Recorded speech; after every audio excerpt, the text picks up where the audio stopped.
Hi, I'm Sifu Kendra, and welcome you to the Wing Chun Dragon Pole program. I'm happy that you've chosen to take this step because we're going to be walking together through a very special part of the Wing Chun system. The Dragon Pole, also known as the Luk Dim Boon Gwun, is a traditional form with deep history, and in this program you're going to learn it in a way that is simple, clear, and step-by-step. The Dragon Pole has been part of Wing Chun training for generations.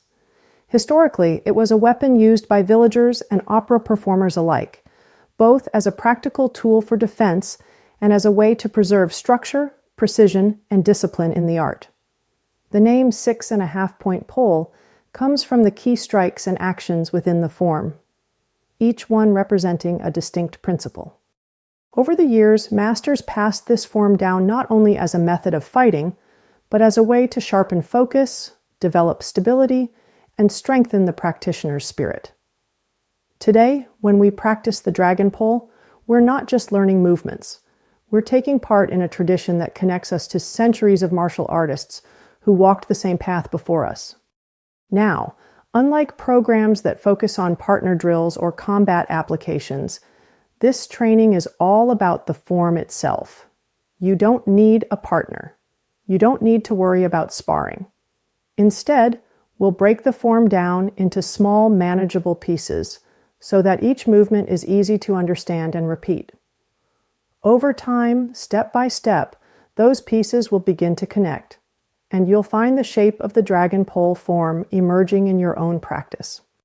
We'll start with the basics: how to hold the pole, how to feel balanced in your stance, and how to move in a way that connects your whole body from the ground up. At first, it may feel awkward or unfamiliar, but with practice, that sense of awkwardness will turn into comfort and then into confidence. As we keep moving forward, we'll add one section at a time, slowly weaving them together until you are performing the entire form from beginning to end. This journey isn't about rushing or powering through. It's about patience. The Dragon Pole teaches us to align our bodies, settle our minds, and find focus through repetition. That's why even though you're just practicing the form, the benefits go much deeper.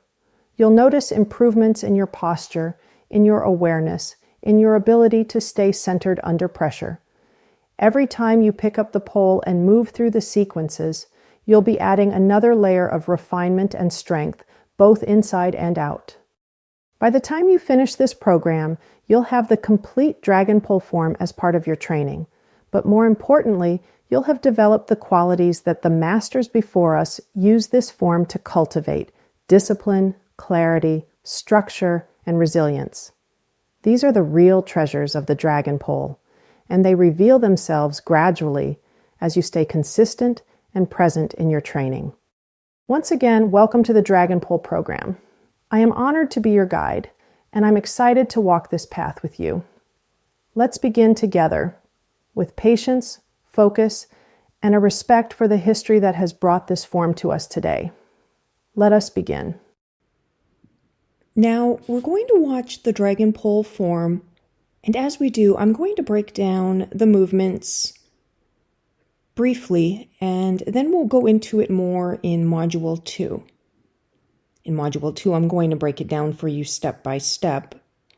But right now, I'm going to cover the important things you need to know about holding the Dragon Pole and some essential footwork that you will need to know for the Dragon Pole form. We're going to begin, and the pole should be on your left side. You want to be standing nice and tall. The pole is on your left side. Your hand is just slightly above your waist on the pole, holding the pole with your left hand. Now, you bring the left hand up as you grab the pole with your right hand. Okay, you'll notice the distance here. It might take you a while to figure out exactly the proper distance for you, but essentially, you're pulling the pole up with your left hand and then you're grabbing it with your right hand. Now, I am releasing my left hand and I'm grabbing the very end of the pole. So you'll see that there is very little what we call the butt of the pole. There's just enough that if you needed to club someone that's behind you, you could use this part of the pole as a weapon. Now you'll notice the right hand is up. So the fingers are pointed up. I'm gripping the pole with my right hand. The fingers of the left hand are pointed down, and I'm gripping the pole with the left hand. Let's watch that again. Now, when it comes to having a pole, it's important to know that it's not too important to be too picky about having some fancy pole that you bought online. Essentially, all the poles are just dowels. They're roughly 8 feet to 10 feet long. I would suggest an 8-foot pole, but anywhere between 8 and 10 feet works fine. You can find these poles at your hardware stores. The diameter should be roughly 1 1/4 inch to 1.5 inches in diameter. Now, let's watch this again. Grabbing the pole with both hands. Now the left hand releases, grabs the end of the pole, and you bring the pole down. You'll notice my feet are still together. The pole is being held with both hands, fingers pointed up with the right hand and fingers pointed down with the left hand. Now the pole comes up to the chest. You're pulling the pole up. Now bringing the pole down. Now bringing the pole up again.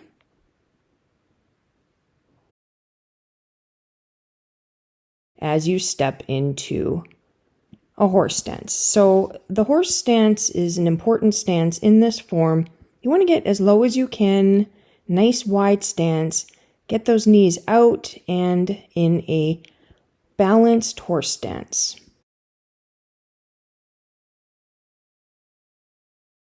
And now the next piece of footwork that you're going to need to know is a cat stance. So you're pulling one leg, in this case it's the right leg, up. You want your toes touching the ground, but not completely flat on the ground. Now I'm going to break down the whole form for you in Module 2, but let's watch it through and we can look at the footwork. You'll notice my hands haven't changed in the position of the pole. Here again is a neutral stance. Very common footwork, nothing fancy here. The pole is still being held the same way. Now there is a forward stance to a side neutral to a forward stance and a side neutral. So all of the footwork here, if you're familiar with Wing Chun, is very basic. Here we're moving into a cat stance. There's that cat stance again. And of course now the horse stance comes into play. At this point you're just watching, you're not following along. We're just looking at the stances. Here's the horse stance again. So we've done forward stance, we've done side stance or side neutral, we've done cat stance, and now we've done horse stance again. And there's the cat stance again. Again, now a forward stance. Another forward stance.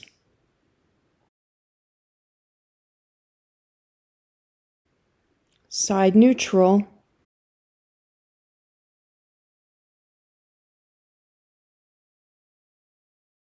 And a horse stance again. So as we watch this, we notice that the footwork is not that complex and it can be easily done by anyone.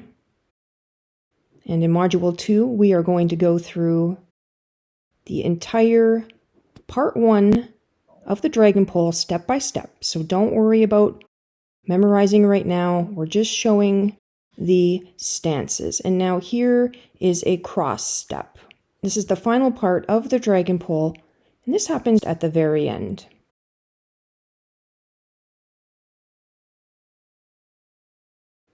And the form ends with bringing the pole back down to your left side.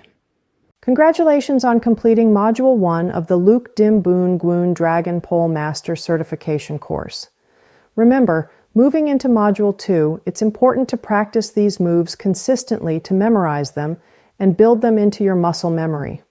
I will see you in Module 2, where I will break down Section 1 of the Dragon Pole form step by step so that you can learn it easily. I'm Sifu Kendra, hoping you have an outstanding day.